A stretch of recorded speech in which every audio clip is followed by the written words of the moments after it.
I just responded to a post that asked if your spouse made twice as much money as you do, would you be willing to be a stay at home, whatever? Meaning this was for men or women to respond to. And I said, no, I've already been a stay at home wife. The only way I'd even consider it is if we had a prenup and it specified, our duties and there still was help from him on domestic things because I don't want to be, just 100% of the domestic labor.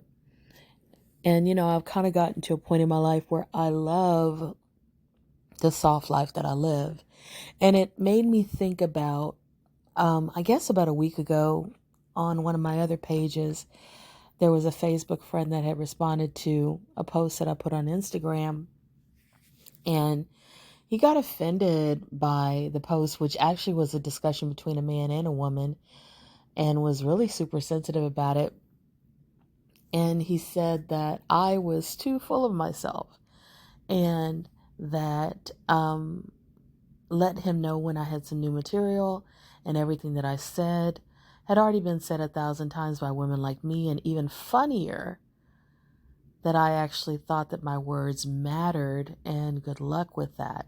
Now, first off, I was actually posting, again, like I said, a conversation between a woman who happened to be a life coach and a man. And so it really wasn't even my words at all. But anyway, I responded that, well, you're following me, you're on my page, and you're commenting on a post I made. So it kind of seems like something about this mattered to you enough to say something. And I said that my words matter to some people. Everybody's words matter to some people. And so I don't need any luck with that.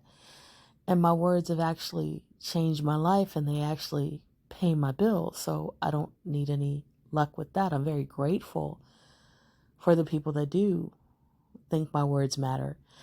And so when this person that I just responded to on a totally different post was asking about this stay-at-home wife, stay-at-home mom question, it actually did make me think about, again, this comment, because I was thinking about the soft life that I live. Now, I still have a 9 to 5, but the extra income that I get from my words and my posts has allowed me to do things that enrich my life and enrich my wellness. Things like getting stretches, getting massages, getting facials on a regular basis. I mean, a monthly basis, like a membership basis. I just got a nutritionist recently, so I'm changing up my diet. I just got a personal trainer in the last 2 months, so I'm changing up my workouts. I am beginning to really pamper myself and invest in myself in ways that I never have. And literally my words have allowed that to happen. And, this whole idea of, in a sense, giving up that or limiting that because I would be a stay-at-home mom or stay-at-home wife, it's like, no, I like this. I like my life. So it kind of made me think about that. It also made me think about when I was a stay-at-home wife, because I did that briefly right after my kids were born. And I had a tendency back then to keep my mouth shut about a lot of things and be the submissive wife and let him lead and all the things that women are told to do. I was much, much, much younger then. I was in my 20s. And I had bought hook, line, and sinker all of the things that I had been told and taught and the things that I'd seen growing up about, relationships, traditional gender roles and all that stuff. And I didn't really begin to speak up for myself on a consistent basis and stand my ground and have really healthy boundaries until close to my divorce, until 11 years ago.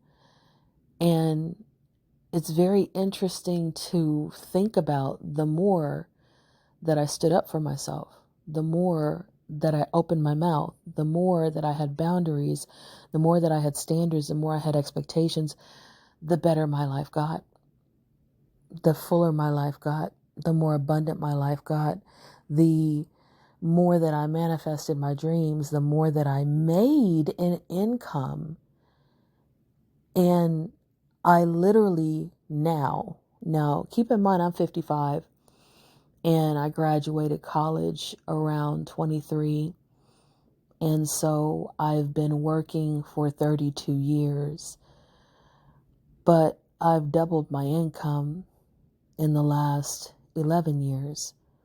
So literally opening my mouth and speaking up for myself and using my words, as the other gentleman was talking about, it really has changed my life. And thinking back to that woman that I was when I was a stay-at-home wife and stay-at-home mom, and I didn't speak up for myself, and I accepted so little, and I had such low expectations and such low standards for how I would be treated and how I would be, just the boundaries that I had and what I tolerated.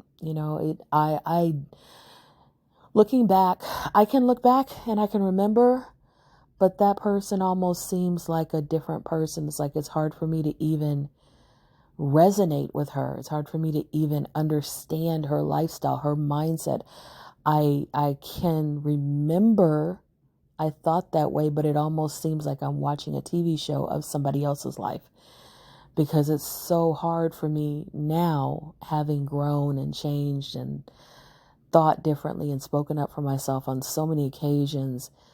It's so hard for me to resonate with her, but I think that's one reason why I post the things that I post. And I want people to think, and I want people to unlearn, and I want people to see the conditioning that they've experienced, because sometimes when you're sucked up in it, you don't see it. You don't realize the impact of it. And you don't even realize how much it's holding you back, like literally holding you back. When I gave up that conditioning, I opened myself up to abundance. I opened myself up to new choices and new risks and new mindsets and new challenges. And that has been what has changed my life, among other things, forever. And so going back to some of those things, no, doesn't matter how much my spouse makes, I wouldn't go back to some of those things, because it's not worth it. May you walk in synergy.